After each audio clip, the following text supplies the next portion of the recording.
মন্ত্রী, অনেক তো বেলা হয়ে গেল, এখনো তো নবাব এলো না। কি করে বলবো বলুন তো মহারাজ, আপনিও যেখানে আমিও সেখানে। মহারাজ, এত উতলা হবেন না, আরো কিছুটা সময় অপেক্ষা করুন, দেখবেন নবাব ঠিক কৃষ্ণনগরে চলে আসবেন।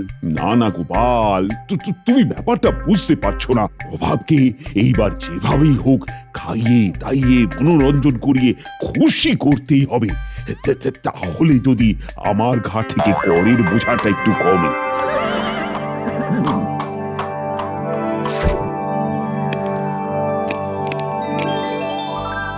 আরে ওই তো নবাব বাহাদুর আসছেন। আরে আরে, তাই তো তাই তো। আসুন আসুন নবাব বাহাদুর, আসুন। রাস্তায় কোনো অসুবিধে হয়নি তো? না না কৃষ্ণচন্দ্র, কোনো অসুবিধা হয়নি। এ নবাব বাহাদুর ভালো আছেন তো? হ্যাঁ মন্ত্রী, ভালোই আছি। আপনার আসতে দেরি হচ্ছিল দেখে মহারাজ তো চিন্তায় পড়ে গিয়েছিলেন। তাই নাকি কৃষ্ণচন্দ্র? আমাকে নিয়ে তোমার এত চিন্তা? এই সে তো হবেই, আপনি আমাদের নবাব বাহাদুর বলে কথা। চলুন চলুন, অন্দর মহলে চলুন। আসুন উজির মশাই, আসুন।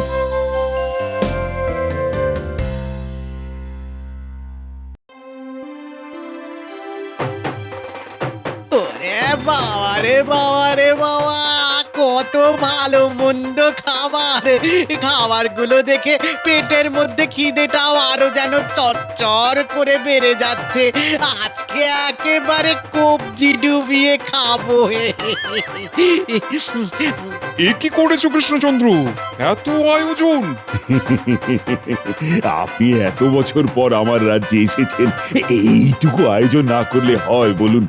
খান খান নবাব, মন ভরে খান। কিন্তু এত খাবার কি আমি খেতে পারবো?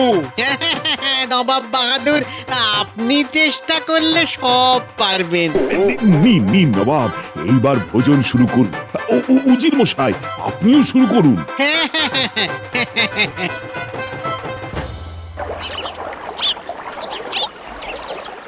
বড় ভালো খেলাম কৃষ্ণচন্দ্র। মহারাজ অনেক খাতির যত্ন করেছেন, এইবার আসল কথায় আসুন।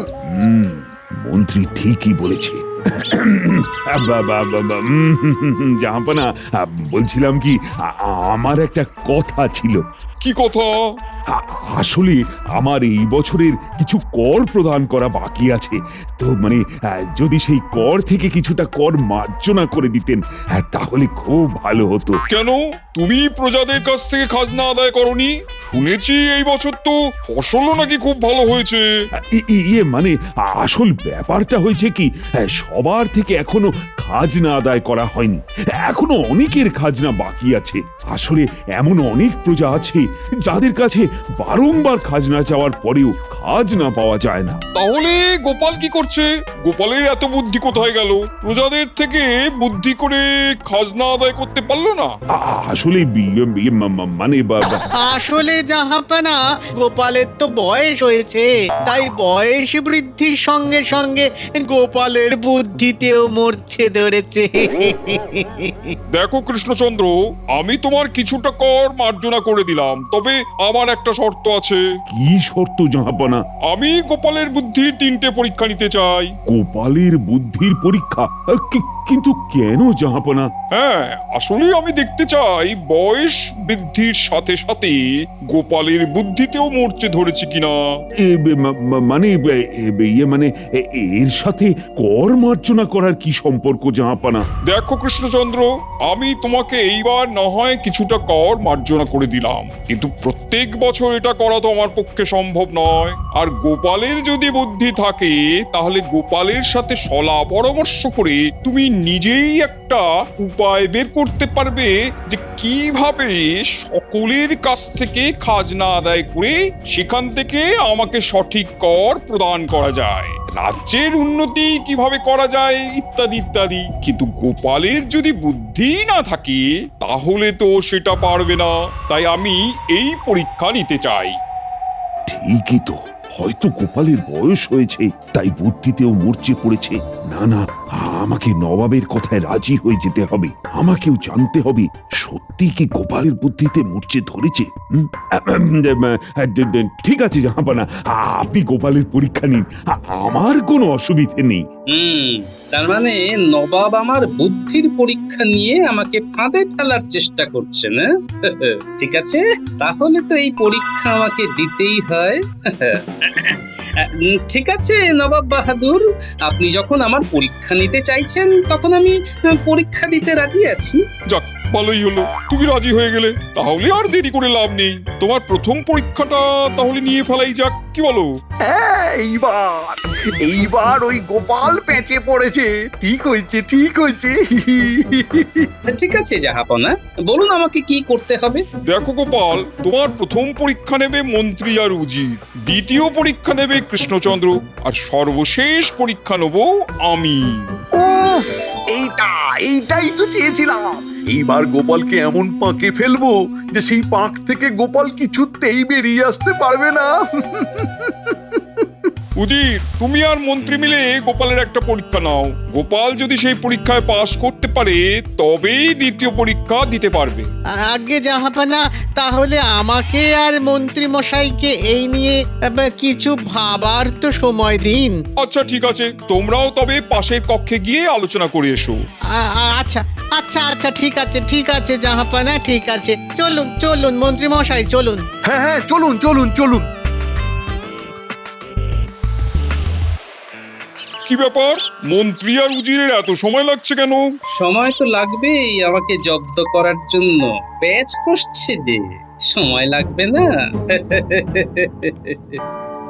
আরে আরে, ওই তো মন্ত্রী আর উজির চলে এসেছে। কি ব্যাপার, তোমাদের এত দেরি হলো কেন? জাহাপনা, গোপাল তো আর দেশে লোক নয়, ওকে পরীক্ষা নেবার জন্য এইটুকু সময় তো লাগবেই। আচ্ছা আচ্ছা, বলো বলো, কি পরীক্ষা নিতে চাও তোমরা? গোপালের কি পরীক্ষা নিতে চাও? জাহাপনা, আমরা গোপালকে রাজকোষ থেকে 100 মোহর আর 100টি শূন্য ঘোড়া দিতে চাই। গোপালকে 7 দিনের মধ্যে নিজের বুদ্ধি খাটিয়ে সেই 100টি ঘোড়া পূর্ণ করে আনতে হবে। এটাই গোপালের পরীক্ষা। বাহ, এটা তো দারুণ একটা পরীক্ষা। এটাতেই প্রমাণ হয়ে যাবে গোপালের বুদ্ধির জোর। ঠিক আছে জাহাপনা, আমি পরীক্ষা দিতে প্রস্তুত। আপনারা শুধু আমাকে 100 মোহর আর 10টি ঘোড়ার ব্যবস্থা করে দিন। কৃষ্ণচন্দ্র, হ্যাঁ জাহাপনা, আমি এক্ষুনি ব্যবস্থা করছি।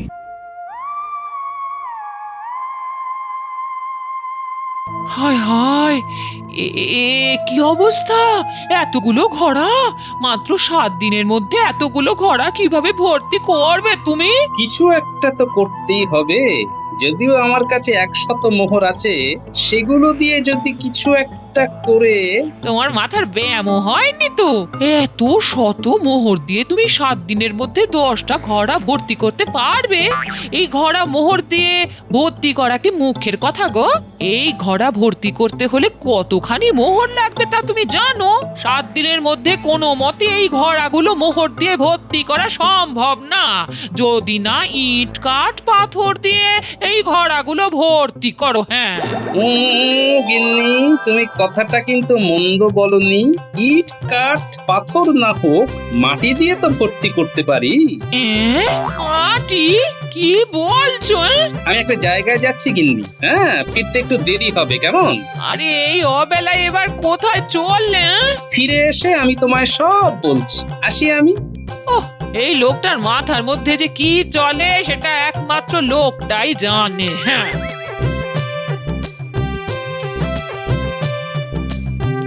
কুমোর ভাই, ও কুমোর ভাই, বাড়িতে আছো?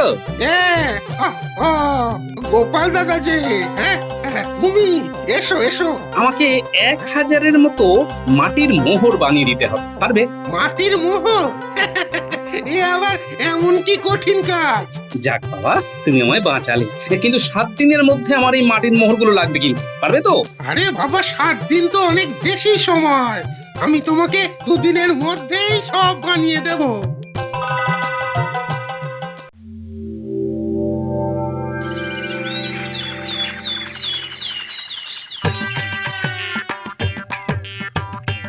হ্যাঁ গো, সবই তো ঠিকই আছে, কিন্তু ওরা যদি হাত দিয়ে এই মোহরগুলো দেখে তখন তো বুঝে যাবে।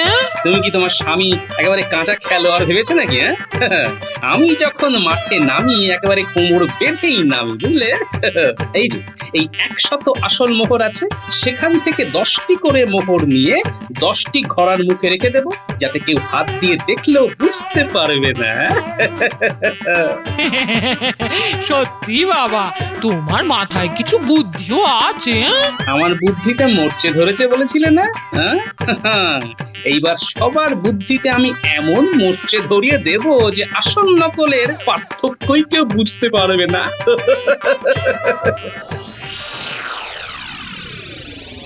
গোপাল, করেছো কি? মাত্র দুদিনের মধ্যে 10টি ঘোড়া মোহরে পূর্ণ করে নিয়ে এসেছো। আরে এই এত মোহর কোথায় পেলে? জাহাপনা, কি করে পেলাম, কোথায় পেলাম, এটা তো আমার পরীক্ষার মধ্যে ছিল না। হ্যাঁ, ইয়ে মানে হ্যাঁ, আশা করি আমি প্রথম পরীক্ষায় উত্তীর্ণ হয়েছি। তুমি তুমি প্রথম পরীক্ষায় উত্তীর্ণ হয়েছো। কি ব্যাপার বলুন তো উজির মশাই, মাত্র দুদিনের মধ্যে গোপাল এত মোহর পেল কোথায়? তাহলে এতগুলো মোহর আমদানি করলো কি করে? জাহাপনা, প্রথম পরীক্ষায় উত্তীর্ণ হয়েছি মানে এবার আমাকে দ্বিতীয় পরীক্ষা দিতে হবে।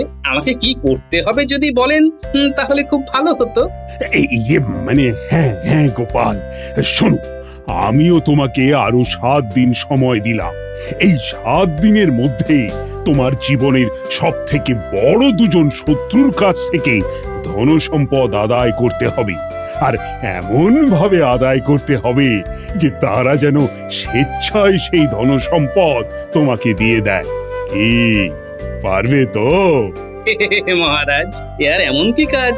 আমি পারবো মহারাজ। ঠিক আছে, তাহলে 7 দিন পরেই তোমার সাথে আমাদের আবার দেখা হবে। তার আগেও হতে পারে, বলা কি যায়। ঠিক আছে, তাহলে আজকে সভা এখানেই শেষ হলো। চলুন চলুন নবাব।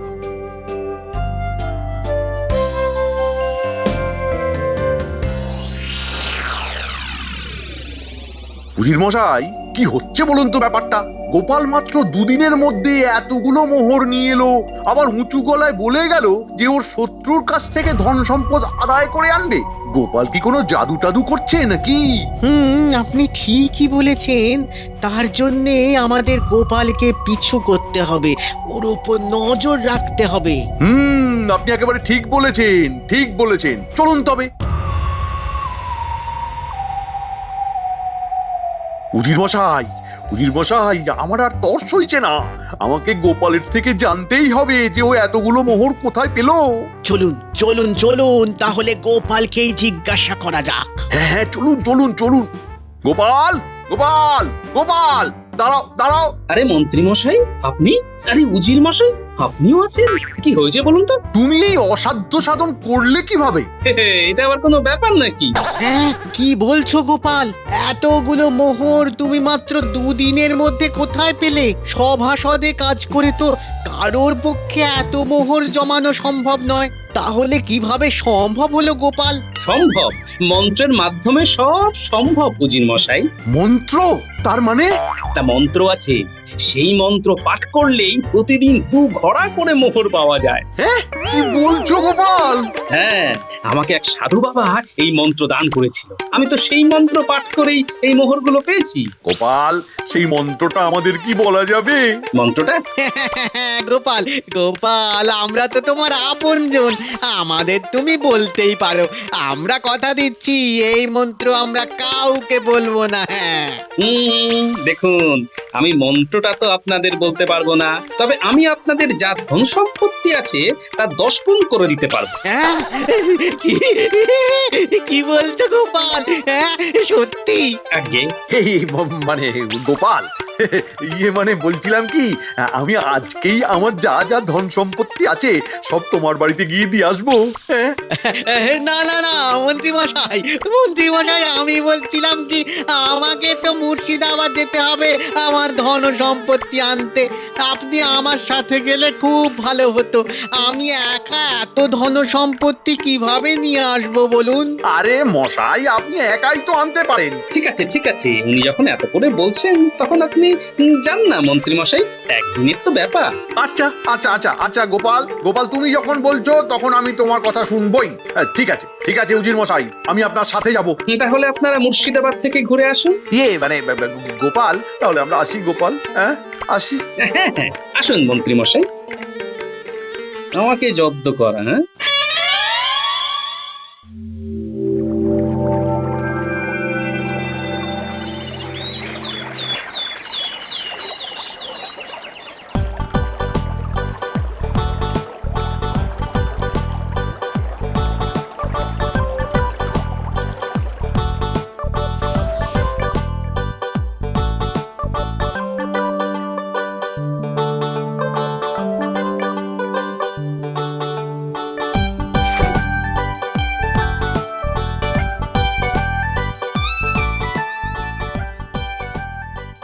গোপাল, গোপাল গোপাল ও গোপাল, বাড়িতে আছো নাকি গো? আরে আপনারা, আরে এই যে গোপাল, আমরা আমাদের সমস্ত ধন সম্পত্তি নিয়ে এসেছি। তুমি এই সবকিছু একটু বুঝে নাও, হ্যাঁ। আর যত তাড়াতাড়ি পারো আমাদের ধন সম্পত্তিকে মন্ত্রীর দ্বারা বৃদ্ধি করে দাও। গোপাল গোপাল, আমারটাও একটু দেখে নাও। এই নাও তোমার জন্য একটু রাজভোগ নিয়ে এসেছি। তুমি মিষ্টি খেতে ভালোবাসো কিনা তাই নিয়ে এলাম। আমাকে গুল দেওয়া হচ্ছে, তার মানে আমার ওষুধ ভালোই কাজ দিয়েছে। আপনারা কোনো চিন্তা করবেন না, আমি সব ঠিক করে দেব। আপনারা নিশ্চিন্তে বাড়ি ফিরে যান, ভাবুন আপনাদের কাজ হয়ে গেছে। ও আচ্ছা আচ্ছা আচ্ছা আচ্ছা, ঠিক আছে গোপাল, ঠিক আছে। এখন তাহলে আসি তবে, হ্যাঁ আসি। চলুন চলুন মন্ত্রী মশাই, চলুন। হ্যাঁ চলুন। এরা বুঝতেই পারলো না, এরা নিজেদের ফাঁদে নিজেরাই জড়িয়ে গেল।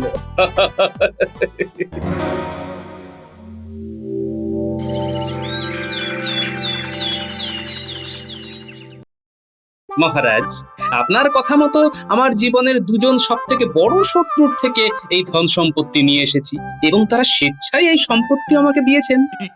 মানে কিন্তু এই কাজ তুমি কিভাবে করলে গোপাল? আরে এগুলো তো দেখে মনে হচ্ছে আমাদের ধন সম্পত্তিগুলো, যেগুলো আজ সকালে আমরা গোপালের বাড়িতে রেখে এসেছিলাম। কিন্তু এগুলোকে গোপাল তার শত্রুর ধন সম্পত্তি বলে পরিচয় দিচ্ছে কেন? তার মানে গোপাল, তার আগে বলুন তো, আমার জীবনের সব থেকে বড় দুজন শত্রুকে? সে আমি একজনকে জানি, মন্ত্রী। আপনি একেবারে ঠিক ধরেছেন মহারাজ। আর দ্বিতীয় জন? উজির? আমাকে তো কিছুই বলতে হলো না, আপনারাই তো সবকিছু বলে দিলেন। তার মানে এগুলো মন্ত্রী আর উজিরের ধনসম্পত্তি? কি উজির? আগে হ্যাঁ জাহাপনা। কিন্তু গোপাল, তুমি এই কাজ করলে কিভাবে সেটা আমাদেরকে বলো। শুনুন তবে। গোপাল, দাঁড়াও। কি হয়েছে বলুন তো? তুমি এই অসাধ্য সাধন করলে কিভাবে? একটা মন্ত্র আছে, সেই মন্ত্র পাঠ করলেই প্রতিদিন 2 ঘড়া করে মোহর পাওয়া যায়। গোপাল, সেই মন্ত্রটা আমাদের কি বলা যাবে? দেখুন, আমি মন্ত্রটা তো আপনাদের বলতে পারবো না, তবে আমি আপনাদের যা ধন সম্পত্তি আছে তা 10 গুণ করে দিতে পারবো। হ্যাঁ, কি? গোপাল, তাহলে আমরা আসি গোপাল, হ্যাঁ আসি। হ্যাঁ হ্যাঁ, আসুন মন্ত্রী মশাই।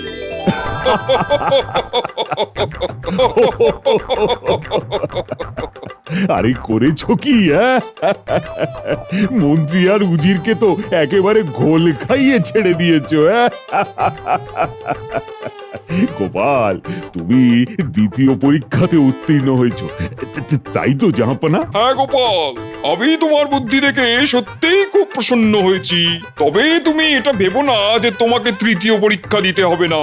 তোমাকে তৃতীয় পরীক্ষা দিতে হবে, আর সেই পরীক্ষায় উত্তীর্ণ হলেই তবেই তুমি সর্বশ্রেষ্ঠ বুদ্ধিমান নামে পরিচিত হবে, তার আগে নয়। জাহাপনা, আমি তৃতীয় পরীক্ষা দিতে প্রস্তুত, বলুন আমাকে কি করতে হবে। দেখো গোপাল, আমি বহুদিন হয়ে গেল মুর্শিদাবাদে যাই না। মুর্শিদাবাদের প্রজাদের জন্য আমার মন খুবই কাঁদছে। তুমি কিছু একটা করে গোটা মুর্শিদাবাদকে আমার সামনে আনার ব্যবস্থা করো, যাতে আমি কৃষ্ণনগরে বসেই মুর্শিদাবাদ দর্শন করতে পারি। আর এটাই হবে তোমার অন্তিম পরীক্ষা। জাহাপনা, আমি কথা দিচ্ছি 7 দিনের মধ্যে আপনি আপনার উত্তর পেয়ে যাবেন। আজ আসি।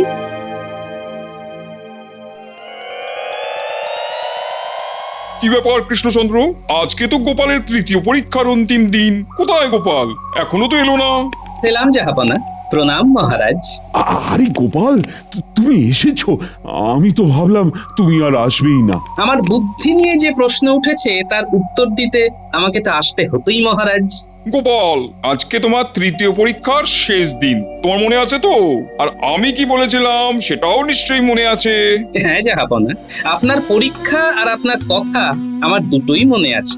আর তো আপনি যাতে কৃষ্ণনগরে বসে আপনার মুর্শিদাবাদকে দর্শন করতে পারেন, তাই জন্য ছোট্ট একটি মুর্শিদাবাদ বানিয়ে এনেছি। ছোট্ট মুর্শিদাবাদ, তার মানে? খুলেই দেখুন না। চমৎকার! আমি তো ভাবতেই পারছি না গোপাল, তোমার মাথায় এই বুদ্ধিটা এলো কিভাবে? এই নিন মহারাজ, এটা আপনার জন্য। এটা কি গোপাল? যদি কখনো কৃষ্ণনগরে বসেই আপনার কৃষ্ণনগর দেখার ইচ্ছে করে, তার জন্যই এই ব্যবস্থা। চমৎকার গোপাল, চমৎকার! সত্যি তোমার বুদ্ধির প্রশংসা না করে আজকে আমি আর পাচ্ছি না। গোপাল, তুমি আমাদের ভুল প্রমাণিত করে দিয়েছো। সত্যি তোমার মতন বুদ্ধি গোটা ভূভারতে খুঁজলেও দেখা মিলবে না। তোমার এই বুদ্ধি দেখে আমি খুব প্রসন্ন হয়েছি। তাই আমার তরফ থেকে তোমার জন্য 500 মোহর উপহার হিসেবে রইল, কেমন? ধন্যবাদ জাহাপনা। এই নাও গোপাল, এটা আমার তরফ থেকে তোমার জন্য উপহার। ধন্যবাদ মহারাজ। কি মন্ত্রী মশাই, উত্তর পেলেন তো? হ্যাঁ গোপাল, পেয়েছি। সত্যি গোপাল, তুমি টেকো হয়েও এত বুদ্ধি তোমার মাথায় যে কোথা থেকে আসে কে জানে। ভাবছি কাল নাপিতের কাছে গিয়ে তোমার মতো চুল ন্যাড়া করে আসবো, তাহলে যদি তোমার মতো না হোক একটু হলেও বুদ্ধি আসে।